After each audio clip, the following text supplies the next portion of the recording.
So this session is on profit versus planet, so how we can work with CFOs on the way to net zero. I'm Emily Jackson, I'm the SVP of Sustainability at the Economist Group, and I'm delighted to be joined by Caroline Jansen, the Chief Financial Officer and Management Board Member of the ESM, the European Stability Mechanism, Frank Sluis, who's the Chief Financial Officer for Europe at Ahold Delhaize, and Dagmar Todar, the Executive Vice President of Sales at Osapiens. So thank you very much. So what I want to start with really is whether it is a question of profit versus planet, or does sustainability drive value within organizations? And what role does the CFO actually play in capturing that value?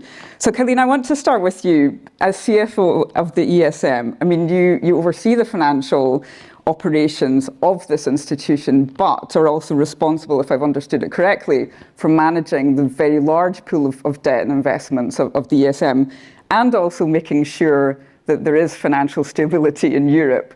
So are you looking at sustainability? Do you see this in isolation to the other issues that you have on your table? Thank you. Yes. Well, I think you can have profit and planet at the same time. But I guess you would have expected me to answer that.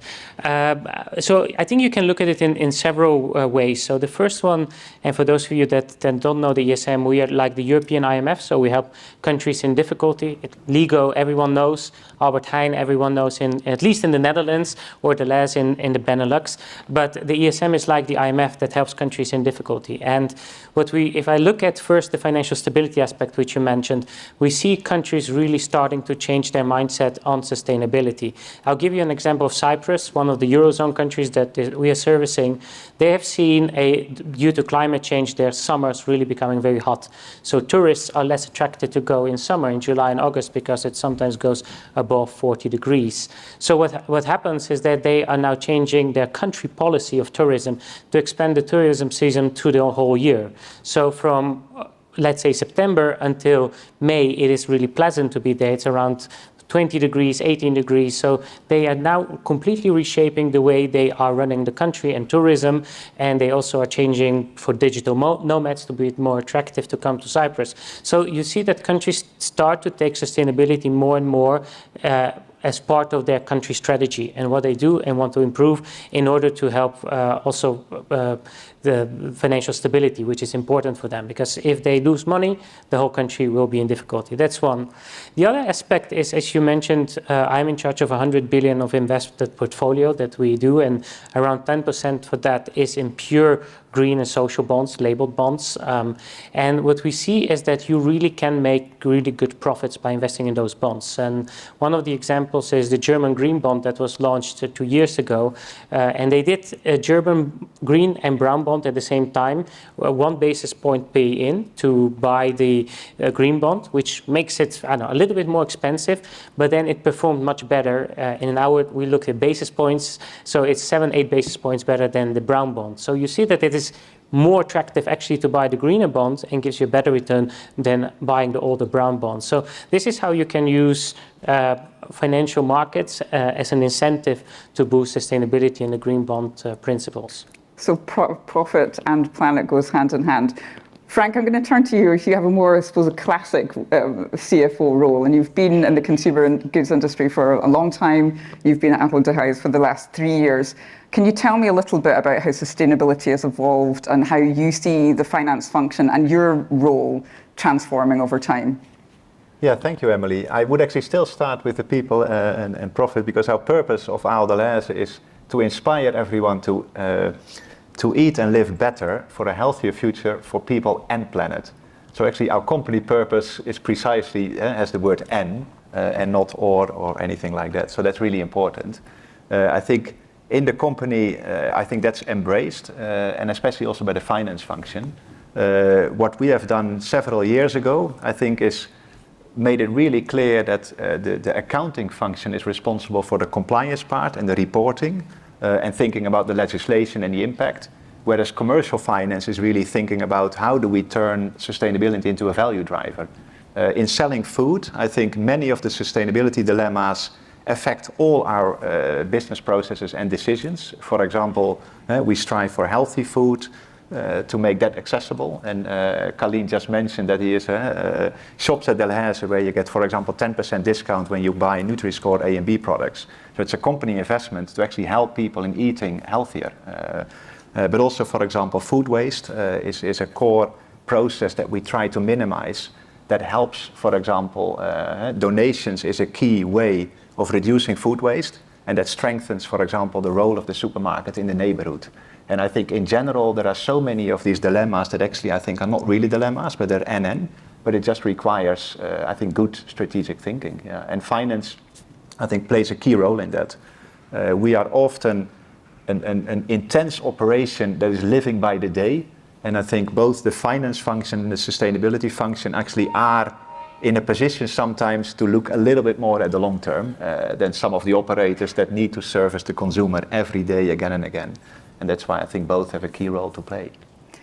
So we've heard from Colleen and Frank, who both see profit and planet playing a role together and sustainability being a value driver in the organization. Dagmar, you're working with lots of different organizations. Is that what you're seeing from the market? Is this what you're generally seeing in the finance function, or is there a long way to go in bringing those two functions together? It's an interesting question, and I think it's evolving currently, and it also depends on the industry. Retail certainly is at the forefront because of the examples that were just stated. It's completely different if you, for instance, look at the wood industry. They have total different attitudes, different processes, and also different perceptions of what needs to be done. And then again, also from a regulatory perspective, which is not the topic right now.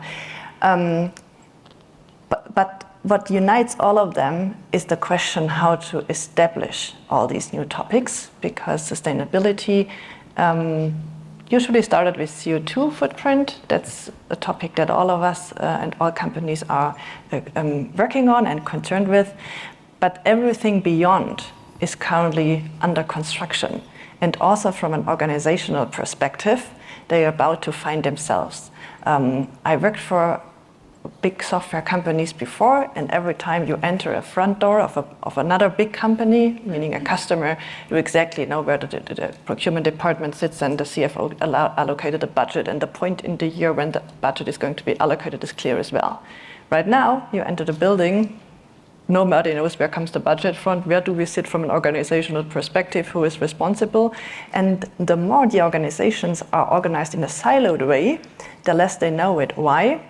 Because all these topics are a cross-function, meaning they have to be related to the supply chain, they have to be related to the CFO office, they have to be related to IT, they have to be related to different business areas. So also from a pure organizational perspective, there's challenges that need to be worked on, especially since you need to have a North Star. So what actually is the ultimate goal we're working towards, not only like a next task or step or something, then you can always work it from a tactical perspective. But everything we talk about in this conference is not tactical. It has an impact on the long run, and it needs to be looked at from a strategic perspective. And everybody knows it, but of course it's a process, and they all try hard to fulfill it the best they can for their respective organization. And we will learn a lot in the next months and years on it. I want to pick up on that point with you, Frank. So Ahold launched the Growing Together strategy in 2024 that lists a whole load of different targets, including lots of financial metrics. And you also talk about the organization operating as a I was speaking German there, 4% margin company. So how do you actually manage to fulfill all of those financial objectives with margins, with growing market share, with growing certain parts of your business, but you're also delivering the sustainability metrics to the point that the Dagmar is making? Yeah, it's a really good question, and I think sometimes they are dilemmas, but I think, as I mentioned, it is so core in our purpose that I think we would always look for the win-wins. And I still believe that in the majority of the cases, there is a win-win. So for example, having worked long in the consumer industry, less packaging is cost efficient. Natural ingredients are often cheaper than chemical ingredients. In the end, there are, if I take the current program for the current issues in climate change, for example. It just means that we need to think more strategic in our sourcing, so more geographical spreading of our sourcing base, probably moving into longer-term contract with farmers. But I think these are all, in the end, win-win situations, I think. So I would always focus on that. And I think in general, that's the way to look at it. And that's what I would say. And what mechanisms and incentives, you already talked about bonds, but coming from your perspective, what kind of financial mechanisms and incentives are there that can be used by the CFO to make sure that sustainability is integrated in what organizations are doing? I think in today's world, every CFO should be a sustainability leader. So I think in everything you do, your 360 should be around sustainability. And when I prepared for today, I started first to look at my investors. So we have 1,700 investors, and every roadshow I do, I get questions on ESG. Mm-hmm. So we have our ESG summary report, which is online, where they look at how we contribute to the environment, how we contribute to social targets and to governance targets. And they ask us questions, how we're improving, how we're scoring, how we can move up. The second is your own staff and future staff. When I do a recruitment at universities, that is the first question I get. What are you doing to improve the planet? How is ESG incorporated in your company? And if you're in a dirty company, if you like, students just don't want to join you. So for them, it is really important that you're part of that strategy. And finally, it's your shareholders. We have 20 shareholders, the 20 governments of the Eurozone, and they also ask how we are boosting ESG. So I think if you look at it as a CFO, you need to navigate markets, you need to navigate your shareholders and your staff and future staff in order to show you're progressing there. But it's not only talking, it's also really doing. So setting high targets. So we are, with our 100 billion invested capital, we are improving our scores. We are selecting which investments give us the highest ESG score compared to others that are much lower. And what I see a bit in change is that in the past, buying green bonds or social bonds was the basis. Mm-hmm. Now it's the full ESG profile. You don't want a green bond of a dirty company. You actually want a green bond of a strong ESG company. So you see that rating agencies look at the E, S, and G profile of institutions and of corporates globally. I think that brings us quite nicely onto the green bond that the Ahold has launched, the 500 million green bond. I mean, could you tell us a little bit about how that was set up and how effective that's actually working for you as an organisation, and perhaps what you're actually doing with the proceeds of the bond to, I suppose, realise some of the objectives that you've set? Yeah, no, I'd love to talk about it, Emily. So I think as every part of finance is actually, I think, has embraced, sustainability as a value driver, I think Treasury did as well. I think we started with sustainability-linked loans, and I think green bonds are even more exciting because there is a direct link to the funds that you generate and the investments that you make. Examples in our business are, for example, electrifying transportation, which allows us to reach the consumer in inner cities in an environmental friendly way. So it's a real benefit for the business. It's all the investments in energy efficiency, which we have done a lot in solar parks, solar panels on the roof, but also refrigeration is an energy intense process in our industry. So really, the modern types of refrigeration systems have a huge CO2, a much lower CO2 footprint, and there we can directly, transition the funds to the investment. And I can go on and on in our industry. There are plenty of areas where we can use the funding for really making the business better, I would say. Yeah. So, and a great example to take to your CFOs if you're thinking about this one. Dagmar, to you, I mean, are you also hearing from your customers? They're coming in and saying, our shareholders are asking about this, we're not doing enough, we're not transparent, or we want to drive more value in our supply chain, etc. Are they coming to you with these kind of questions and challenges?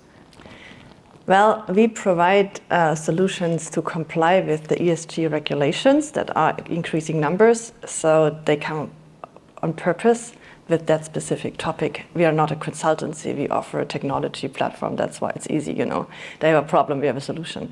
But what the topic is, looking at ESG and the respective regulations, not additional objectives you might have as a company, which were currently discussed, in order to develop the business model, because I think we all agree, it's a main differentiator now, right now. It's not the price, the quality anymore, but sustainability is a huge topic also from a partner, investor, and consumer perspective.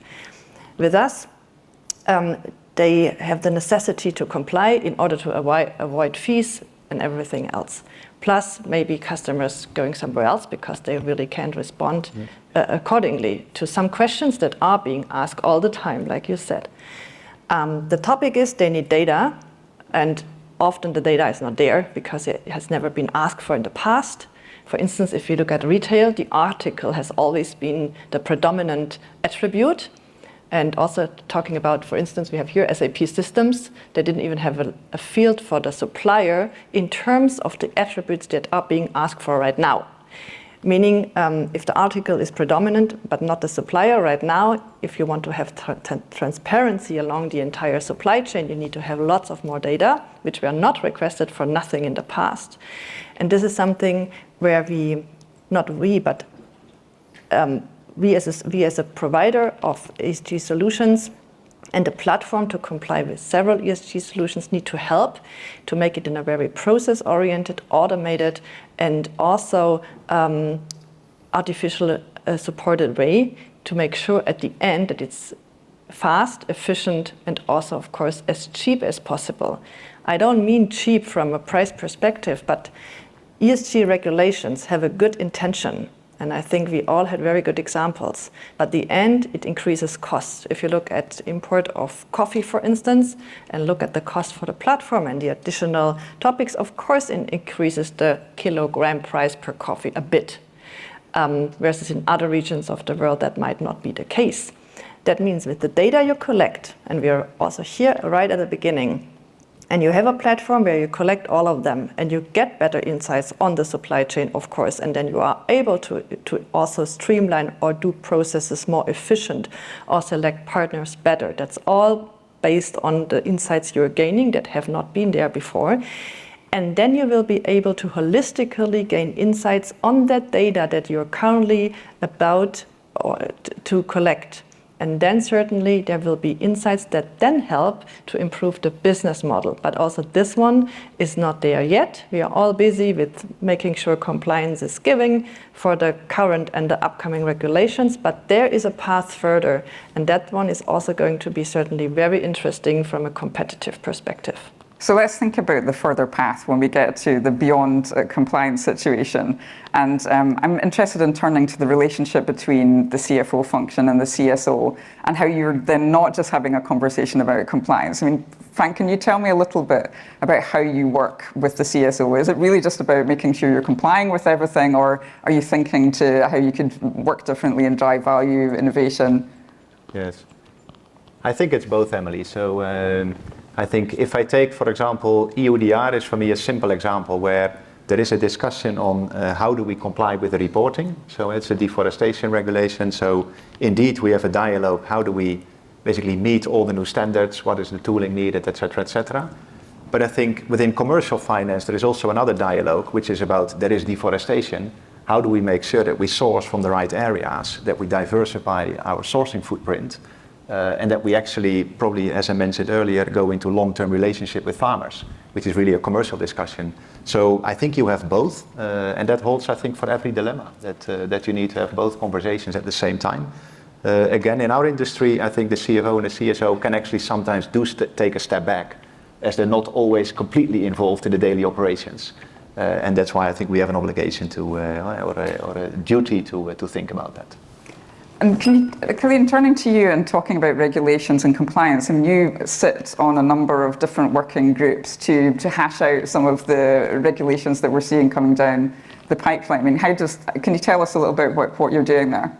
Yeah, I think as an European and intergovernmental institution, we try to always be a front runner in this space. So for me, the regulation is not just purely compliance with the bare minimum, but it's more how do you shape the future for the next generation. So to build upon what Frank said on the CSO, for me, the CSO and the CFO work together actually to be part of these groups that shape the future. So we are part of the NGFS, which is the Network typical greening the financial system, where central banks together with large banks are working together how to create a greener financial system.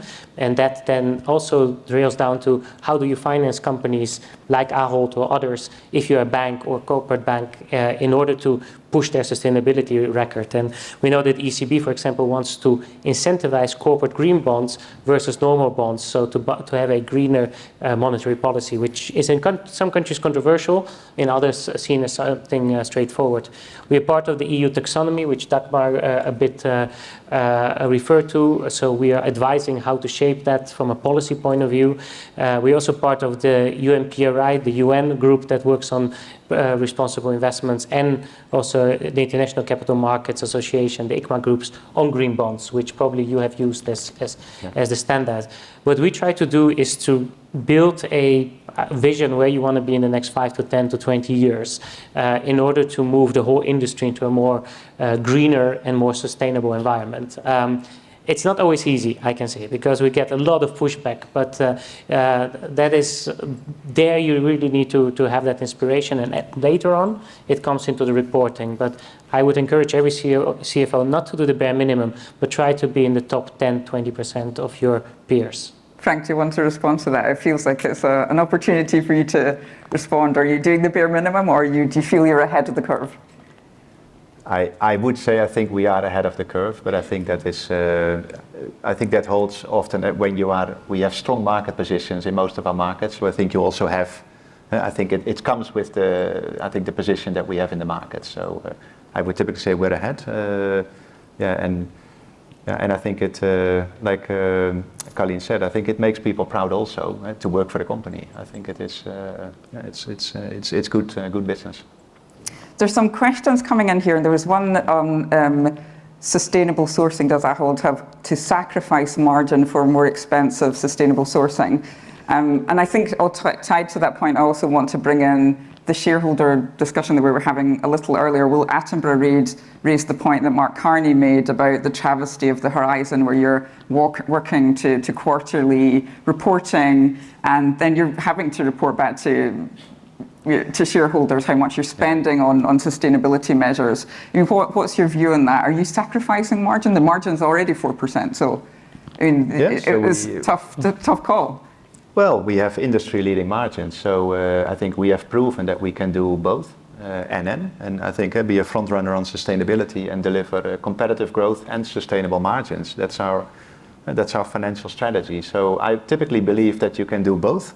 Of course, you have dilemmas sometimes that you think like, oops, this is a difficult one, and yeah, that's why I think you can also not fulfill the entire level of ambition, I would say, that employees and the company would have. Sometimes you do have to say, not now, let's park it for next year, and that's part of life. But I genuinely believe you can be a front runner, you can be better at it. What for me is also really important, one of my first questions is always, are we having a level playing field or not? And I think in the majority of the cases, if the legislation holds for everyone, I think then you can actually you have to make sure that you are just better in dealing with it, and then it becomes a competitive advantage. So I think, and fortunately, I think the majority of the dilemmas that we face are basically either, there is a level playing field in that. So then I think it's fine. Is that your view also, Dagmar, from the market, that there's a concern that there isn't a level playing field, and the regulations that you are, the compliance that you're collecting in the tool is able to show companies that they're having to do the same thing as others? Again, it depends a bit on the industry and a bit on the maturity of the companies and the attitude towards these topics. Something, well, I need to do it and I do it, and something, well, I need to do it and I want to do it, or well, glad to do it. Yeah. That's a bit difficult, and also, of course, of the competitive situation, the financial state of the companies. And there are some industries who are just, very low margin, very dense competition. And of course, they struggle more than others, also because their customers might not value it as much as maybe your customers do. So there are some differences that, of course, need to be considered. And also, it depends on what have companies done so far until the compliance came in place, and some are just used to think more sustainable than others. But yeah, I think moving on, that all is going to equalize more. But right now, of course, there's differences, but some differences are understandable. And that's why we all need to help them, live to the next level as well. And yeah. There's a question here turning back to the green bonds. What's the benefit of launching a green bond if your cost of capital is typically not much lower than that from a traditional bond? I mean, Colleen, do you want to touch on that? And I saw the question coming in, and I think it's a really good question, because a lot of issuers say, well, why should I invest so much time in reporting and to launch a green bond, and I don't see the benefits? Well, there are benefits because there is a real greenium. And I know there's discussions whether greeniums are real or not, but you see that green bonds actually price much better than brown bonds. I gave the example of the German federal state, which was a test case, but you see over time that the green bonds are creating an own space. It's to stay a bit in Ahol's world. You pay a little bit more for an organic food, but the benefits are much better for your health. It's the same for issuers if they do that with green bonds. Now, I turn it around as an investor because we are a large green bond investor ourselves. We buy those bonds not only because we believe in them, but they are just performing much better. So in the market, in the secondary market, they give you over the long term a much better pickup. So they perform several basis points above the normal bonds, and you can sell them easier because there's just more investors that are specialized in this space next to the normal investor types that buy them. So it's a far more interesting and lucrative business, and that's why it has grown since the very first green bond issued in 2008 by the European Investment Bank, also a European institution, down to today, which is a 2-3 trillion market globally and growing. And what I also always want to say about green bonds, the leading currency in green bonds, it's not the US dollars, it's euro. More than 50% of all the green bonds globally are issued in euros, and even Indonesia, Chile, Romania, everywhere around Cabo Verde, if they issue a green bond, they don't do this in dollar. They do it in euro because that's the leading currency and leading regulation for green bonds. I mean, Frank, I'm really interested in this. When you set up the green bond, I mean, how long did that take to get over the line with your management board? Did you work together with your sustainability team to pull that together? I mean, how do you actually get that done? Yeah. Well, I actually have to admit, I don't know how long it took, but it clearly involved all the finance functions and the sustainability function, because you actually do need to have reporting, and you need to make really transparent where do the funds go. You also need the business to think like what qualifies and what not. So I just discussed this morning an interesting, for example, idea is electronic shelf labels allow us to dynamically price, which reduces food waste. It also reduces labor. So it is NN, and does it qualify or not? And these discussions you have, so I think it's really interesting. You need actually everyone in the company to participate in how are we going to structure this green bond. I am exactly in the camp with Colleen that I think it has loads of benefits. Also, I think impact investors in the dialogue with impact investors that are an increasing investment base. But also the common investors, of which the majority has signed the principles for responsible investing. They basically, in the dialogue with them, it helps. So I think it's the external part, it's also the internal part with employees. I remember 5 years ago, the treasurer would say, we have launched a bond at X interest, and it was 10 bips better than expected, and it was hurrah.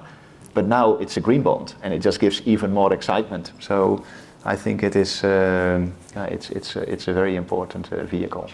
Excellent. I want to spend the last few minutes talking about risk, because I think every CFO looks at risk, preparing for future crises, and how your organization is ready to do that. I mean, maybe, I think Dagmar, I mean, you probably have an understanding from very different organizations how they're looking and assessing risk. Could you tell us a little bit about what kind of risks companies are preparing for?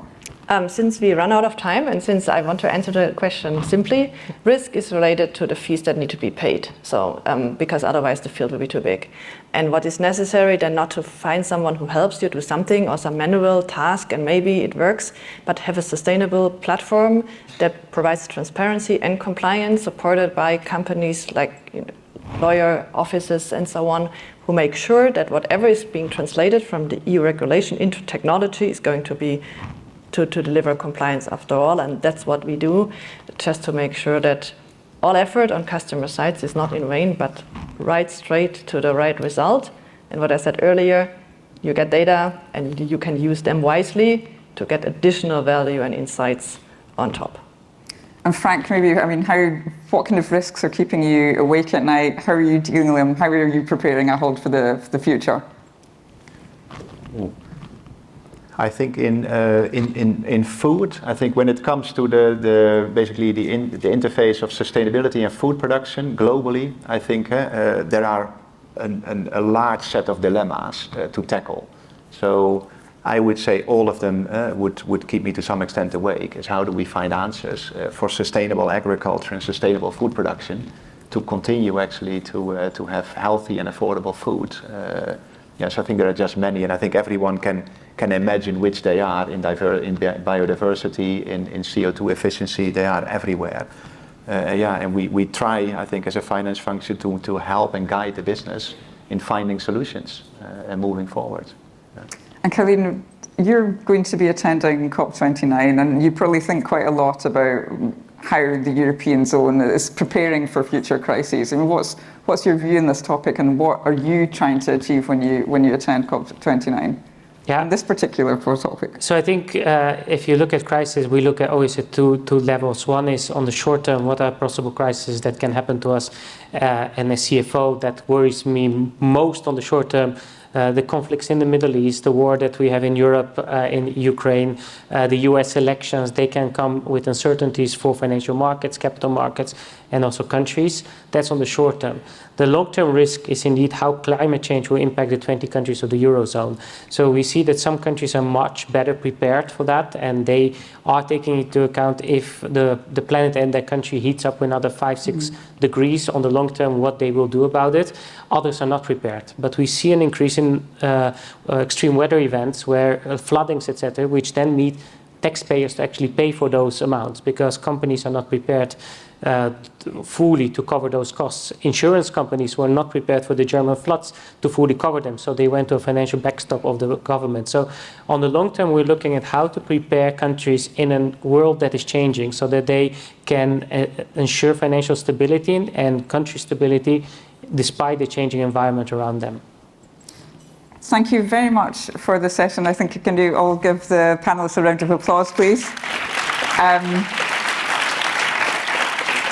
I think we've understood that profit does go hand in hand with the planet. There are lots of ways that the CFO and the finance function can drive value for the organization. Green bonds, if you're looking into that, I think you can chat to the panelists to find out a little bit more about how to get that going. And future preparedness, if you're not prepared, then you should be worried. So thank you very much for the session. Thank you.